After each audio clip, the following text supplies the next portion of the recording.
صحیح بخاری حدیث نمبر 64۔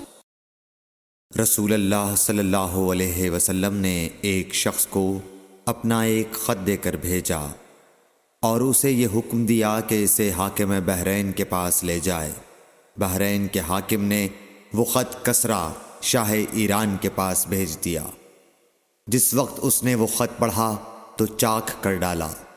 راوی کہتے ہیں اور میرا خیال ہے کہ ابن مسیب نے اس کے بعد مجھ سے کہا کہ اس واقعے کو سن کر رسول اللہ صلی اللہ علیہ وسلم نے اہل ایران کے لیے بد دعا کی کہ وہ بھی چاک شدہ خط کی طرح ٹکڑے ٹکڑے ہو جائیں۔ اللہ نے بہت جلد اپنے سچے رسول صلی اللہ علیہ وسلم کی دعا کا اثر ظاہر کر دیا۔